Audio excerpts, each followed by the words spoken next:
Ever heard of a game called The Depths? It's not surprising if you haven't. It was never released to the public. Bootleg copies were spread in the United States from roughly 2006 to 2007, but it was completely gone by 2008. To date, only a few people have reported knowing of the game, and even fewer have actually played it. It is still unknown who developed the game or where it came from, for details are not found anywhere within the installed files. Additionally, no one has ever finished the game due to the gratuitous amount of scarring images portrayed and the trauma that followed. The following is a description from the depths from those who have played it. The users who successfully installed the game said that, after installation, their computers never functioned the same. Freezes, blue screens, and file corruption were common after playing. The only way to remove the game was to wipe your hard drive. There was no deletion of the files, no uninstalling, nothing.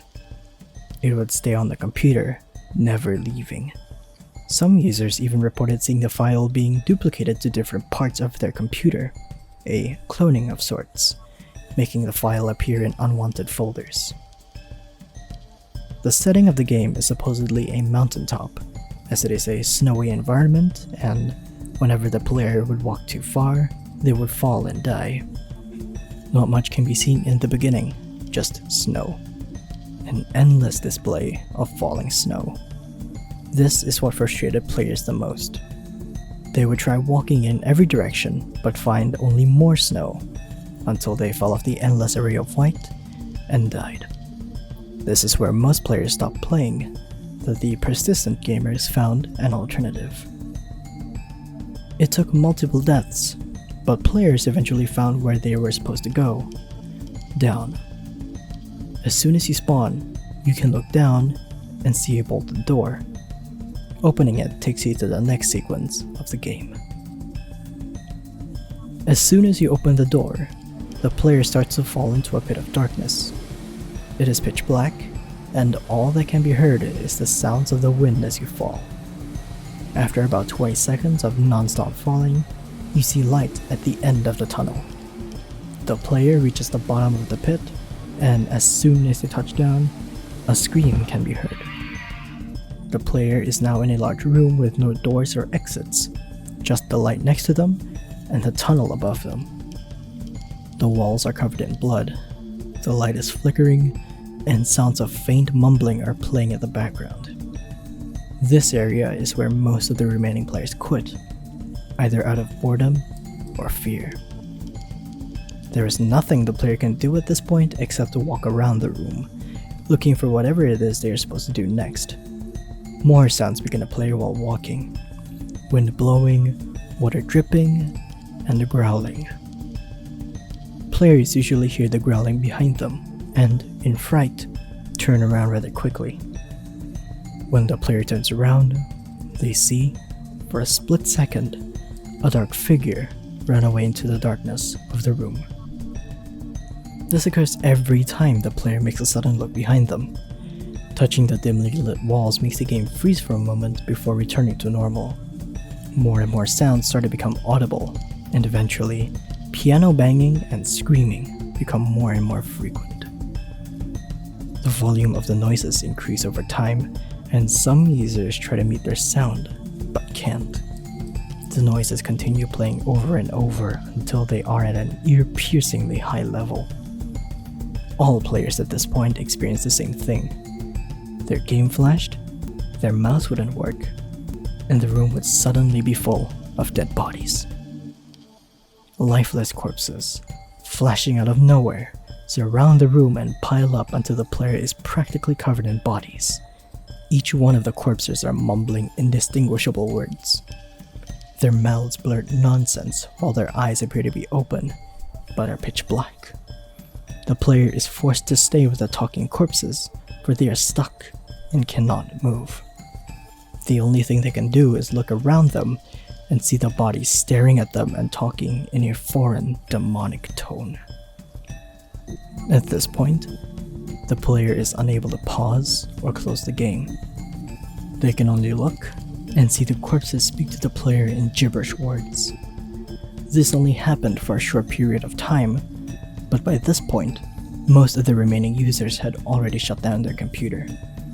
The corpses start to eventually chant their nonsense in unison. In one last scream, they all spread their mouths wide open to impossible lengths. It looks as if their jaws should break as they all scream at an alarmingly high volume. The collective screams of the bodies get louder and louder and more distorted. As soon as the screams become ear-wrenchingly unstandable, the screen cuts to black and the screams suddenly stop. This darkness lasts for a very long time. The player starts to hear someone laughing close to them. The laugh is off though. It sounds as if someone has messed with the audio. The laugh gets closer and closer until finally it enters one final playing loudly. This noise is accompanied by a picture of an old man's face, crippled with age and taking up nearly the entire screen. He has his mouth wide open, smiling.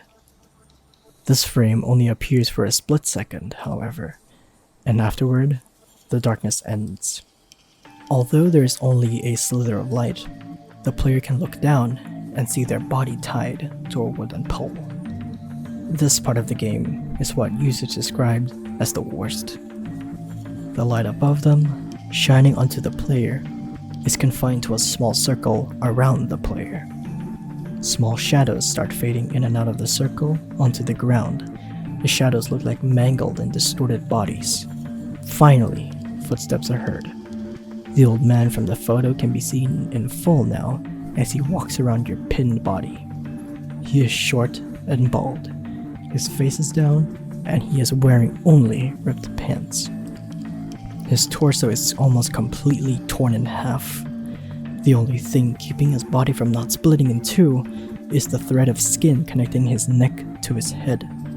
His left leg is replaced with a long, rusty metal tube. As he inches towards you with scissors in his hands, the scraping of the tube against the floor gives the player a nails on a chalkboard feeling. When he is right next to you, he looks up. The player can see his face in full. The man's face looks the same as it did when it flashed before. His eyes seem to be missing, and his mouth is open, smiling. It is covered in blood that looks days old and dried out. He starts rotating his head as he stares at you with his mouth open. The player can only look around them, unable to move. The man lifts up his crippled arm, holding scissors, and jams them into your body. Blood spurts out of your body in abnormally large amounts. The few players who experienced the scene described it as horrifyingly realistic. The man then takes the scissors and brings them up to your neck, leaving a zipper-like effect on your chest. The player's body is cut wide open and guts pour out all over the old man's torso. He then removes the scissors, reaches to the floor, and picks up a mirror. He turns the mirror towards you. Although the player's face cannot be seen in the mirror, the player's chest, now cut in half, can be seen in its full gruesomeness. The man then drops the mirror, reaches down once more, and picks up an axe. He swings the axe at the pole you are tied to multiple times until you and the pole you are attached to fall to the ground. The player is now staring at the ceiling, listening to the old man laugh. He kneels down in front of your face, mouth still open, and lets out one last. He then stands up and walks around the player with his axe in hand, dragging his metal leg across the floor as he walks. When he reaches the player's feet, he lets out 3 words in a disgusting, repulsive voice. He raises the axe above his head, stares at you, and rotates his head. He yells his final words as he strikes the axe down into your knee. The game continued. Few players remained up to this point.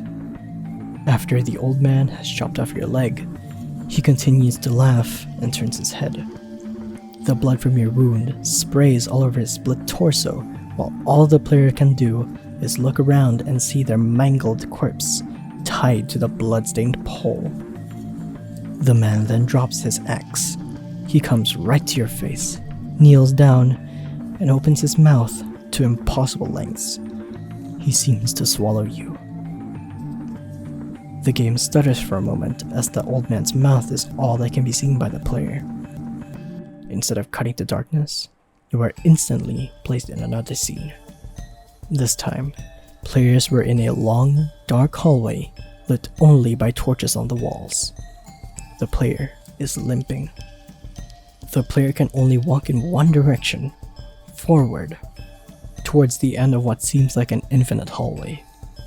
With each step the player takes, the camera shakes and gets blurry until, finally, nothing can be made out except dim circles of light. Through this blurriness, a small figure is seen in the distance. It looks like the same figure seen in the shadows of the room before. It is disfigured and deformed. Instantly, the figure then jumps into the player's view as the screen becomes clear once more. From the few players that remained, each one reported seeing a different figure jump towards them. It was to each of them, though, horrifying. The fear they felt in that one moment was indescribable, so overwhelming that nearly all of them quit the game at that very moment. The users who played that scene reported that the game had short-term effects on their mental health, but no long-term repercussions. To this day, no known user has played past that point.